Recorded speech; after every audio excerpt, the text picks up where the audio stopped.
Pacers win game 2 in the Garden. Let's talk about it. I got to start out with Pascal Siakam. He had 39 in the game, 23 of which was in the first half. He was the reason why the Pacers were still in this game at halftime. He was the only Pacer in double-digit scoring. I thought both Jalen Brunson and Karl-Anthony Towns looked fantastic in the first half of this game. Honestly, Jalen Brunson continues to look unguardable. Brunson got to that high post area multiple times in that first half and just scored with easy post fades. He truly looks unguardable at times against this Pacers defense. I really do want to emphasize how good Pascal was in the first half of this. He scored the Pacers' first 11 points, ends the first quarter with 16. One thing I did think was interesting about the Pacers offense, especially interesting for Tyrese Haliburton, who went 1 for 7 in the first half, they were shots he normally makes. He was just missing them. He missed a couple of gimmies at the rim. He missed a couple of wide open threes. The Pacers and Tyrese were still getting the looks they wanted. They just weren't going in.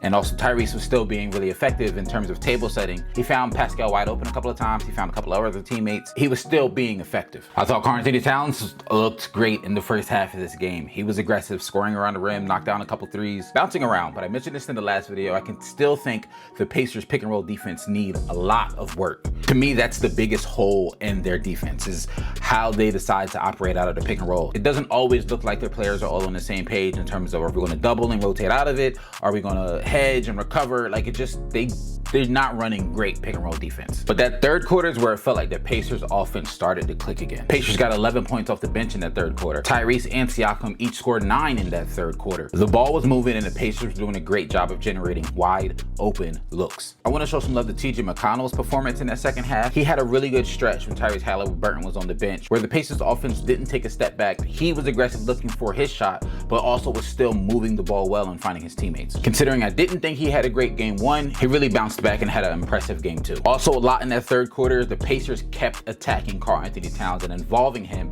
in a lot of their actions, which was leading to the Knicks defense having to collapse and the Pacers just spraying the ball out for wide open threes. I thought both Mikal and OG had good games. I thought Mikal did a really good job of making some really tough mid-range pull-ups, and then speaking of tough buckets, between Mikal Bridges and Jalen Brunson, a ton of tough shots were made in game 2. And honestly, I think that was the biggest difference between these two offenses. The Knicks still were scoring. Mikal and Jalen Brunson can make really tough shots, and they did in this game. A lot of shots fading over defenders, just great one-on-one individual offense. But to me, what the drastic difference was on the other side of the ball, the Pacers were just moving the ball well and generating wide open looks for their role players. You can really see that difference in their bench production. Indiana Pacers had 21 points off their bench. New York had 9. And while, yes, 2 different drastic styles of play, New York isn't known for their great bench production, those minutes where some of those bench guys were on the floor were crucial bad minutes for New York. And the biggest example of that is the first 3 minutes of the fourth quarter. Jalen Brunson is on the bench.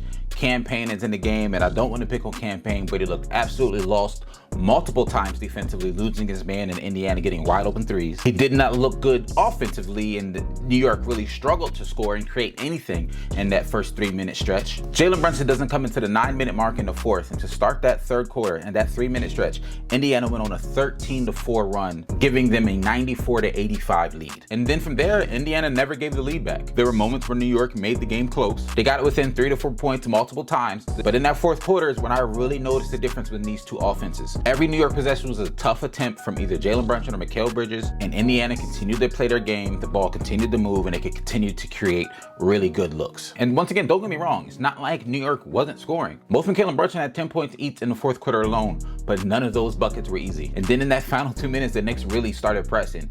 Jalen Brunson took what I thought was a really contested 3 over 2 defenders, with still 14 seconds left on the shot clock. But then later, he makes a tough pull-up 3 and then gets a hard leg over Naismith. The Knicks were battling in this game, for sure. Don't get me wrong. But I think that beginning of that fourth quarter, that 3-minute stretch when the Pacers went on that run and solidified the lead, to me, that 3-minute stretch is the game.